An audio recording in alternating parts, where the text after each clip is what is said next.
शक्तियों का दुरुपयोग उन्होंने करना, जब बल का अहंकार हो गया, सैकड़ों हाथ होने का, पृथ्वी पर जो ऋषि मुनि रहते हैं, नमस्कार। राधे कृष्णा यूट्यूब चैनल में आप लोगों का एक बार फिर से स्वागत। मैं नितिन कुमार। अब तक जो आपने वीडियो देखा उसमें मैंने माया, अहंकार के विषय में बताया, धन का अहंकार, ज्ञान का अहंकार, इसे ही कई वीडियो को दिखाया। आज का जो हमारा विषय है वो बल का अहंकार। बल का अहंकार भी मनुष्य को गर्त में लेके चला जाता है। इसके कई उदाहरण हैं, जैसे भागवत महापुराण में, शिव महापुराण में, देवी भागवत में कई ऐसे हैं जिनको बल का घमंड हुआ और वो अपने घमंड के कारण ही, अहंकार के ही कारण वो गर्त में चले गए। इस कड़ी में बहुत सारे ऐसे असुरों के नाम हैं जिनको कि अपने बल का अहंकार हुआ। जैसे कि सतयुग में सहस्त्राबाहु अर्जुन, त्रेता में रावण, द्वापर में कंस, दुर्योधन, जयद्रथ, बहुत सारे ऐसे हैं जिनको धन का, अपने बल का अहंकार हुआ और उस अहंकार के कारण वो इस संसार से चले गए। तो इस कड़ी में सबसे पहले माहिष्मती साम्राज्य के संस्थापक, अर्थात जिसने माहिष्मती साम्राज्य की स्थापना की थी, सहस्त्राबाहु अर्जुन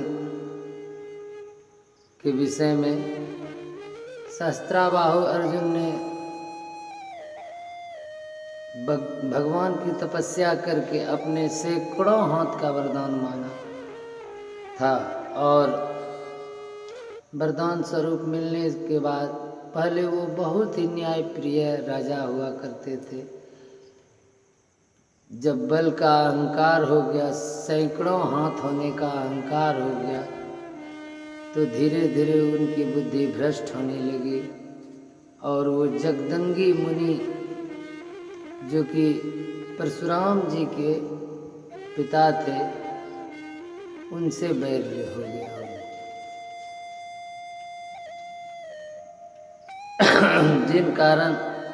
जिसके कारण उनके सारे पुत्र सहित वो भी मारे गए, और मरने के पश्चात उनका यश, कीर्ति जो उन्होंने भक्ति के द्वारा हासिल की थी, ईश्वर की आराधना करके जो पाए थे, वो सारे जाते रह गए उनके साथ। इसी कड़ी में हिरण्याक्ष, हिरण्यकश्यप भी हैं। उन्होंने भी ब्रह्मा की तपस्या करके शक्तियाँ अर्जित की, और वो भगवान विष्णु से ही भिड़ गए। सहस्त्राबाहु क्षमा चाहते हैं, हिरण्याक्ष और हिरण्यकश्यप दोनों भाई असुर थे, और हिरण्याक्ष ने तपस्या करके के बल पर जो शक्तियाँ अर्जित की, उन शक्तियों का दुरुपयोग उन्होंने करना से प्रारंभ किया। वो देवता के बैरी हो गए, ईश्वर के, भगवान के बैरी हो गए, और उन्होंने सोचा कि ये पृथ्वी पर जो ऋषि मुनि रहते हैं, इन्हीं के बल के कारण, इन्हीं की तपस्या और पूजा अर्चना से जो देवताओं को बल प्राप्त होता है, यदि ये पृथ्वी ही ना रहे तो फिर ऋषि मुनि यज्ञ कहाँ करेंगे, और यज्ञ नहीं करने के पश्चात देवता बलहीन हो जाएंगे और हम स्वर्ग पर, पूरे भूमंडल पर के साथ साथ पूरे ब्रह्मांड पर हमारा शासन हो जाएगा, असुरों का शासन हो जाएगा जो कि पाताल निवासी हुआ करते। यही सोचकर हिरण्याक्ष ने पृथ्वी को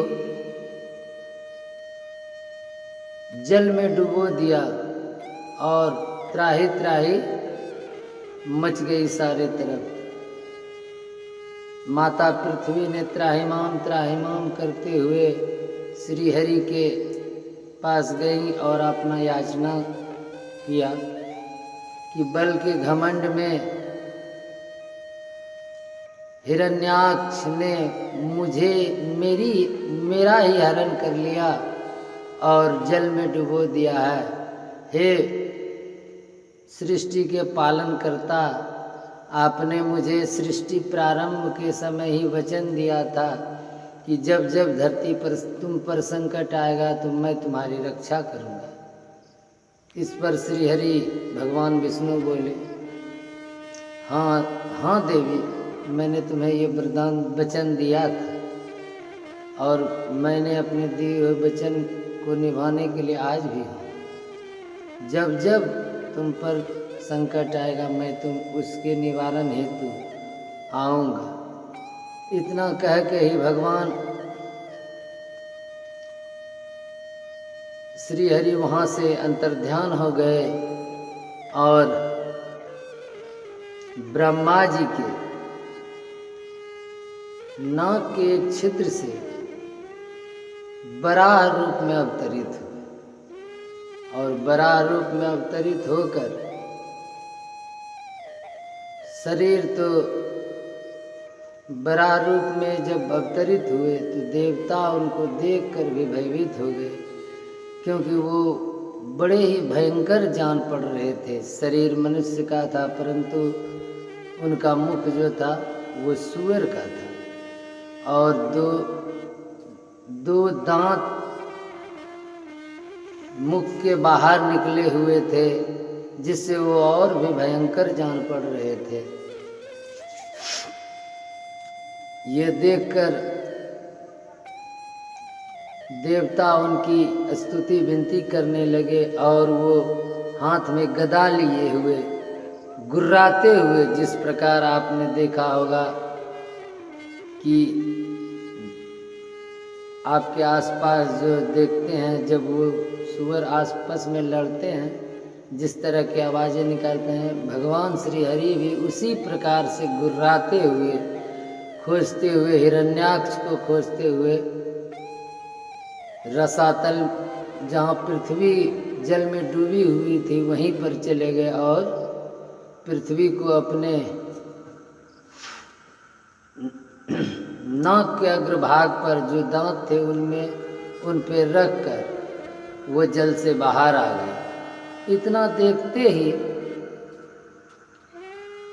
हिरण्याक्ष भी आ गया और दोनों युद्ध के लिए एक दूसरे पर उद्युक्त होने गए। तब भगवान बराह ने अपने नाक पर रखे हुए उस पृथ्वी को अपने जगह पर रखा और पृथ्वी सुचारू रूप से चलने लगी और जल के उस अथाह सागर में ही दोनों में युद्ध होने लगा। युद्ध होते होते घमासान युद्ध हुआ, दोनों में कई दिनों तक युद्ध होता रहा। होते होते अंत में भगवान श्री हरि के बराह रूप के हाथों हिरण्याक्ष का वध हुआ। हिरण्याक्ष के वध होते ही जिस समय ये जानकारी हिरण्याक्ष के भाई हिरण्यकश्यपु को मिली तो उन्होंने भी प्रतिज्ञा की कि मैं अपने भाई का बदला लूँगा और वो वहाँ से निकल गए। जैसे ही वो पाताल से निकले असुर गुरु शुक्राचार्य उन्हें रोकते हैं और कहते हैं कि वो तो श्रीहरि को कहते हैं, भगवान के विषय में कहते हैं वो तो छलिया है, छल से उसने तुम्हारे भाई का वध किया। मैं चाहता हूं कि तुम उनसे युद्ध करने के लायक बनो और इसके लिए तुम्हें तपस्या करनी होगी। इतना कहते हैं किसकी तपस्या करो? तो असुर गुरु शुक्राचार्य कहते हैं कि तुम ब्रह्मा की तपस्या करो। ब्रह्मा जी जल्दी प्रसन्न होते हैं और प्रसन्न होके वर देते हैं। जब ब्रह्मा जी को प्रसन्न कर लेना, उसके प्राण तुम जब प्रसन्न होके वो तुम्हें वर मांगने के लिए कहेंगे तो तुम अजय होने का वर मांगना। आज के वीडियो में इतना ही, शेष कल के वीडियो में। तब तक के लिए राधे राधे, जय श्री।